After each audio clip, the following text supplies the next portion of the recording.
السلام علیکم۔ آج ہم ایک بہت ہی اہم موضوع پر بات چیت کر رہے ہیں۔ پاکستان سے برطانیہ کا وزٹ ویزا، اس کی درخواست کیسے تیار کی جائے، یہ پورا عمل قدم بقدم۔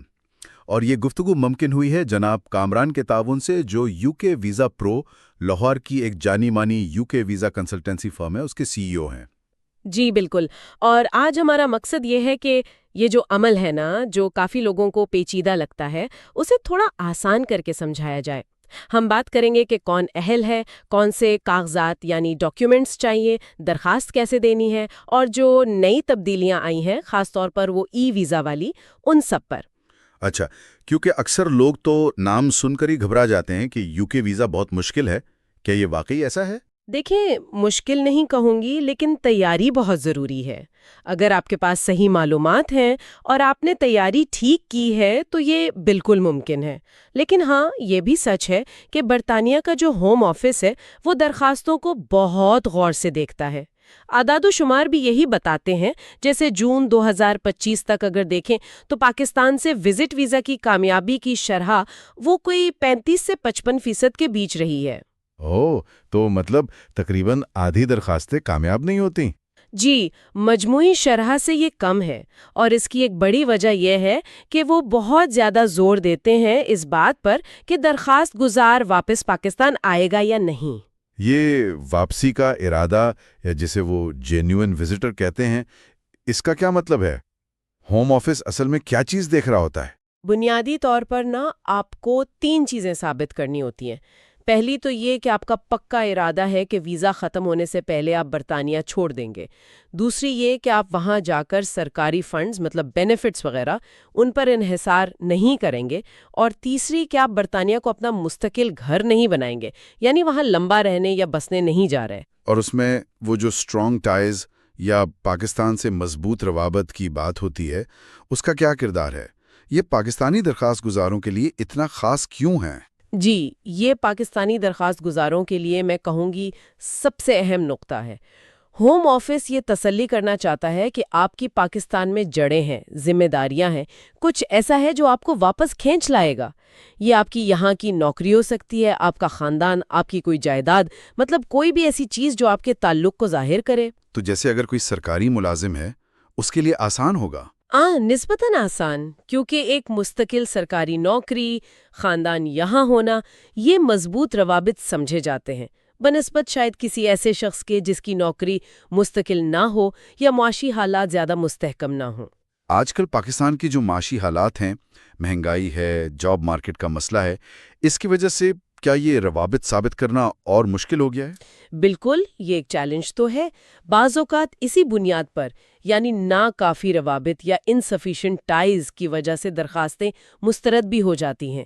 اسی لیے بہت ضروری ہے کہ آپ اپنی درخواست کے ساتھ ٹھوس ثبوت لگائیں، جیسے آجر کا خط یعنی امپلائر لیٹر، جس میں لکھا ہو کہ آپ کی چھٹی منظور ہے، آپ کی تنخواہ کی پرچیاں، پے سلپس، اگر اپنا کاروبار ہے تو ایف بی آر کے ٹیکس ریٹرنز، بزنس رجسٹریشن، جائیداد کے کاغذات، یہ سب چیزیں آپ کے روابط کو مضبوط کرتی ہیں۔ اور وہ ٹی بی ٹیسٹ کا بھی کچھ ہوتا ہے؟ جی، اگر آپ کا ارادہ 6 مہینے سے زیادہ ٹھہرنے کا ہے تو پھر پاکستان میں جو ان کے منظور شدہ کلینکس ہیں جیسے آغا خان، وہاں سے ٹی بی ٹیسٹ کروانا بھی لازمی ہے۔ ٹھیک ہے، یہ تو ہو گئی روابط کی بات۔ اب آتے ہیں پیسوں پر، یعنی مالی پہلو۔ یہ بھی بڑا مسئلہ ہوتا ہے، کتنے پیسے دکھانے ضروری ہیں؟ یہ دوسرا بڑا ستون ہے، مالی ثبوت۔ دیکھیں، کوئی فکسڈ رقم نہیں ہے کہ اتنے لاکھ ہوں تو ویزا ملے گا، لیکن آپ کو یہ ثابت کرنا ہے کہ آپ کے پاس سفر کے لیے، وہاں رہنے کے لیے، روزمرہ کے خرچوں کے لیے اور واپسی کے ٹکٹ کے لیے کافی رقم ہے۔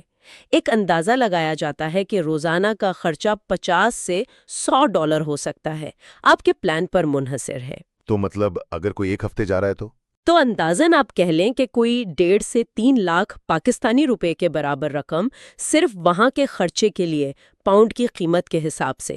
ابھی تو ریٹ بھی 360 370 چل رہا ہے۔ کافی زیادہ ہے۔ جی، لیکن اس سے بھی زیادہ اہم یہ ہے کہ یہ رقم آپ کے اکاؤنٹ میں کہاں سے آئی اور کتنے عرصے سے ہے۔ بینک سٹیٹمنٹ میں مستقل مزاجی ہونی چاہیے۔ اچھا، یعنی یہ نہیں کہ ویزا اپلائی کرنے سے 2 دن پہلے اکاؤنٹ میں 10 لاکھ روپے ڈال دیے۔ بالکل، یہ سب سے بڑی غلطی ہے۔ اچانک سے بڑی رقم آنا شک پیدا کرتا ہے۔ ہوم آفس سوچ سکتا ہے کہ یہ پیسے آپ نے کسی سے ادھار لیے صرف ویزا کے لیے۔ اگر واقعی آپ کے پاس پیسے آئے ہیں، جیسے کوئی چیز بیچی ہے، تو اس کا ثبوت ساتھ لگائیں، مثلاً سیل ایگریمنٹ۔ کم از کم 3 سے 6 مہینے کی بینک سٹیٹمنٹس مانگتے ہیں جس میں آپ کی تنخواہ آ رہی ہو یا کاروبار کی آمدنی، اور وہ پیسے وہاں ٹھہر بھی رہے ہوں، یہ نہیں کہ آئے اور فوراً نکل گئے۔ یعنی مستقل بچت نظر آنی چاہیے۔ جی بالکل، اور 2025 کی جو ہوم آفس کی ہدایات ہیں وہ بھی اسی پر زور دیتی ہیں کہ فنڈز حقیقی ہوں، قرض کے نہ ہوں۔ ایک اور غلطی جو میں نے سنی ہے لوگ کرتے ہیں وہ یہ کہ ویزا آیا نہیں اور فلائٹ، ہوٹل سب ناقابل واپسی، نان ریفنڈیبل بک کرا لیا۔ او ہاں، یہ بہت خطرناک ہے۔ gov.uk جو ان کی آفیشیل ویب سائٹ ہے وہ خود کہتی ہے کہ ویزا منظور ہونے تک کوئی ناقابل واپسی بکنگ نہ کریں۔ خدا نہ خواستہ ویزا نہ لگا تو سارا پیسہ ضائع۔ کوئی ایسی مثال ہے آپ کے پاس کہ کسی کی درخواست پہلے مسترد ہوئی ہو لیکن پھر تیاری سے کامیاب ہو گئی؟ جی، کئی مثالیں ہیں۔ ایک یاد آ رہی ہے، راولپنڈی کے ایک صاحب تھے بینکر۔ 2023 میں ان کی درخواست پیسوں کے معاملے میں کچھ وضاحت نہ ہونے کی وجہ سے مسترد ہو گئی تھی۔ پھر ہم نے ان کی اگلی درخواست پر کام کیا۔ ان کی تنخواہ کی پرچیاں، ان کی بہن جو UK میں تھیں، ان کی طرف سے مکمل اسپانسرشپ دستاویزات، مطلب بہن کی نوکری کا ثبوت، ان کے گھر کے کاغذات، بینک سٹیٹمنٹس، اور ساتھ میں پاکستان میں ان صاحب کے اپنے مزید روابط جیسے گھر کا مورگیج وغیرہ، وہ سب لگائے۔ تو 2024 میں عید پر جانے کے لیے ان کی درخواست منظور ہو گئے۔ اس سے پتہ چلتا ہے کہ مکمل اور واضح کاغذات کتنے ضروری ہیں۔ واہ، یہ تو واقعی اچھی مثال ہے۔ اچھا، اب ذرا یہ بتائیں کہ وزٹ ویزا کی بھی کئی قسمیں ہوتی ہیں؟ جی ہوتی ہیں۔ سب سے عام تو اسٹینڈرڈ وزٹر ویزا ہے۔ یہ 6 مہینے تک کے لیے ملتا ہے۔ اسی میں آپ سیاحت کے لیے جا سکتے ہیں، خاندان سے ملنے، کاروباری میٹنگز کے لیے، لیکن وہاں کام نہیں کر سکتے جس کے پیسے ملیں، کوئی چھوٹا موٹا کورس کرنے یا علاج کے لیے۔ اس کی فیس کتنی ہے؟ اس کی فیس آج کل 127 پاؤنڈ کے قریب ہے۔ پاکستانی روپوں میں آپ خود حساب لگا لیں۔ پھر اگر خاص علاج کے لیے جانا ہے تو میڈیکل ویزا ہے، یہ 11 مہینے تک کا بھی ہو سکتا ہے۔ اس کی فیس تھوڑی زیادہ ہے، تقریباً 220 پاؤنڈ۔ اس کے لیے ڈاکٹر کا خط، اور اگر 6 مہینے سے زیادہ رہنا ہے تو TB ٹیسٹ لازمی ہے۔ اسی طرح ایکیڈیمک ویزا ہے، محققین یعنی ریسرچرز کے لیے، وہ 12 مہینے تک کا ہو سکتا ہے۔ اس کی فیس بھی 220 پاؤنڈ ہے۔ اور وہ لمبے عرصے والے ویزے 2 سال، 5 سال، 10 سال؟ جی، وہ long term standard visitor visa کہلاتے ہیں۔ 2 سال والے کی فیس 475 پاؤنڈ، 5 سال والے کی 848 پاؤنڈ، اور 10 سال والے کی 1059 پاؤنڈ کے قریب ہے۔ یہ ان لوگوں کے لیے اچھے ہیں جو بار بار UK جاتے ہیں، جیسے کاروباری لوگ یا جن کے بہت قریبی رشتہ دار وہاں ہیں۔ لیکن ان پر بھی ایک وقت میں 6 مہینے سے زیادہ نہیں رہ سکتے؟ نہیں، بالکل نہیں۔ ہر وزٹ زیادہ سے زیادہ 6 مہینے کا ہی ہو سکتا ہے، اور ان لمبے ویزوں کے لیے بھی آپ کو پاکستان سے مضبوط روابط دکھانے پڑتے ہیں، بلکہ شاید زیادہ سختی سے، تاکہ یہ نہ لگے کہ آپ زیادہ تر وقت وہیں گزارنے کا ارادہ رکھتے ہیں۔ پہلے UK وزٹ کیے ہوں تو یہ ویزا ملنے میں آسانی ہوتی ہے۔ سمجھ گیا۔ اب آتے ہیں اصل کاغذی کارروائی پر، یعنی ریکوائرڈ ڈاکیومنٹس۔ کیا کیا چیزیں لازمی ہیں؟ بنیادی چیزیں تو دیکھیں، ایک آپ کا پاسپورٹ جو کارآمد ہو، یعنی ایکسپائر نہ ہو اور برطانیہ سے واپسی کی تاریخ کے بعد بھی کم از کم 6 مہینے کی میعاد باقی ہو، اور اس میں کم از کم ایک صفحہ خالی ہو۔ دوسرا وہ آن لائن درخواست فارم VAF 1A جو gov.uk ویب سائٹ پر بھرا جاتا ہے۔ بہت دھیان سے بھرنا ہوتا ہے، نام کے ہجے وغیرہ بالکل پاسپورٹ والے ہوں۔ اور تیسرا، اگر آپ کے کوئی کاغذات اردو میں ہیں جیسے نکاح نامہ، جائیداد کے کاغذات، تو ان کے مصدق انگلش ترجمے سرٹیفائیڈ انگلش ٹرانسلیشنز لازمی ہیں۔ ان ترجموں پر خرچہ بھی آتا ہوگا؟ جی آتا ہے، 2000 سے 5000 روپے تک لگ سکتے ہیں فی دستاویز، مترجم پر منحصر ہے، لیکن یہ ضروری ہیں۔ اور تصاویر وہ بھی دینی ہوتی ہیں؟ نہیں، اب نہیں، پہلے دینی ہوتی تھیں۔ لیکن 2025 کی جو نئی گائیڈ لائنز ہیں ان کے مطابق آپ کو تصاویر خود سے جمع کرانے کی ضرورت نہیں۔ جب آپ وی ایف ایس گلوبل کے دفتر جائیں گے نا بائیو میٹرکس کے لیے، تو وہیں آپ کی ڈیجیٹل تصویر لی جائے گی۔ اچھا، یہ وی ایف ایس گلوبل کیا ہے اور وہاں کیا ہوتا ہے؟ وی ایف ایس گلوبل ایک کمپنی ہے جسے UK حکومت نے پاکستان میں ویزا درخواستیں وصول کرنے، بائیو میٹرکس یعنی انگلیوں کے نشانات اور تصویر لینے اور پاسپورٹ واپس کرنے کے لیے آتھرائز کیا ہوا ہے۔ ان کے دفاتر اسلام آباد، لاہور، کراچی میں ہیں۔ جب آپ آن لائن فارم بھر کے فیس جمع کرا دیتے ہیں تو آپ وی ایف ایس میں اپائنٹمنٹ بک کرتے ہیں۔ اور اپائنٹمنٹ والے دن؟ اس دن آپ اپنے اصل پاسپورٹ، اپائنٹمنٹ کنفرمیشن اور تمام معاون دستاویزات یا سپورٹنگ ڈاکیومنٹس کی کاپیوں کے ساتھ وہاں جاتے ہیں۔ وہاں آپ کا پاسپورٹ جمع ہوتا ہے، آپ کے فنگر پرنٹس لیے جاتے ہیں، تصویر کھینچی جاتی ہے، بس۔ وقت پر پہنچنا ضروری ہوگا؟ جی بہت ضروری، خاص طور پر گرمیوں میں یا چھٹیوں کے سیزن میں کافی رش ہوتا ہے۔ وقت پر نہ پہنچیں تو اپائنٹمنٹ ضائع بھی ہو سکتی ہے۔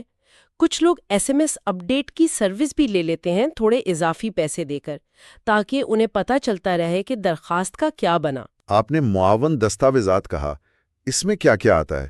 یہ ذرا تفصیل سے بتائیں۔ جی، یہ وہی چیزیں ہیں جن پر ہم پہلے بھی بات کر رہے تھے، جو آپ کے کیس کو مضبوط کرتی ہیں۔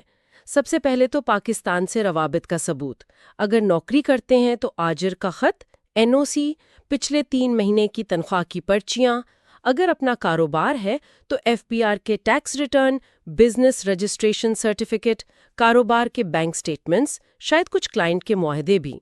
اگر آپ کے نام کوئی جائیداد ہے تو اس کے کاغذات یعنی ملکیت کے ثبوت۔ اگر آپ طالب علم ہیں تو اپنے ادارے سے انرولمنٹ لیٹر یا NOC۔ ٹھیک، یہ تو روابط ہو گئے۔ اور مالی ثبوت میں؟ مالی ثبوت میں جیسا بتایا 3 سے 6 مہینے کی ذاتی بینک سٹیٹمنٹس، جس میں مستقل آمدنی اور کچھ بچت نظر آئے۔ سٹیٹمنٹ پر آپ کا نام، بینک کا لوگو، اکاؤنٹ نمبر سب واضح ہونا چاہیے۔ اگر کوئی آپ کو سپانسر کر رہا ہے برطانیہ سے تو پھر ان کے مالی ثبوت بھی چاہیے ہوں گے، ان کے بینک سٹیٹمنٹس، ان کی نوکری یا کاروبار کا ثبوت اور ایک دعوت نامہ یعنی انویٹیشن لیٹر، جس میں وہ بتائیں کہ وہ آپ کو بلا رہے ہیں اور خرچ اٹھائیں گے۔ خاندان سے ملنے جانے والوں کے لیے دعوت نامے کے علاوہ کیا ضروری ہے؟ خاندان والوں کے لیے دعوت نامے کے ساتھ ساتھ بھیجنے والے کے UK میں سٹیٹس کا ثبوت، جیسے ان کے پاسپورٹ یا ویزا کی کاپی، ان کے گھر کا ثبوت جیسے کوئی یوٹیلیٹی بل یا کاؤنسل ٹیکس بل، اور سب سے اہم رشتے کا ثبوت۔ اگر بہن بھائی سے ملنے جا رہے ہیں تو آپ کا اور ان کا پیدائشی سرٹیفکیٹ یا فیملی رجسٹریشن سرٹیفکیٹ FRC، جس سے رشتہ ثابت ہو، یہ بہت ضروری ہے۔ یعنی صرف کہہ دینا کافی نہیں کہ وہ میرا بھائی ہے؟ نہیں، بالکل نہیں، ثبوت دینا پڑتا ہے۔ ہوم آفس اس معاملے میں کافی سخت ہے۔ اور اگر کاروباری دورے پر جا رہے ہوں یا پڑھائی کے لیے؟ کاروباری دورے کے لیے برطانیہ کی جس کمپنی سے میٹنگ ہے ان کا دعوت نامہ چاہیے، جس میں میٹنگ کا مقصد لکھا ہو اور یہ بھی کہ آپ کو اس کام کے پیسے نہیں ملیں گے۔ مختصر مدتی پڑھائی کے لیے جس ادارے میں داخلہ لیا ہے ان کا قبولیت کا خط، ایکسیپٹنس لیٹر، اور میڈیکل ویزا کے لیے پاکستانی ڈاکٹر کا ریفرل لیٹر، برطانیہ کے ہسپتال کا علاج کا پلان، اور اگر قیام لمبا ہے تو TB ٹیسٹ۔ ہر قسم کے ویزا کے لیے مناسب مالی ثبوت تو لازمی ہے۔ یہ جو نیا ویزا سسٹم آیا ہے، اس کے بارے میں تھوڑا اور بتائیں۔ کیا اس سے عمل آسان ہوا ہے؟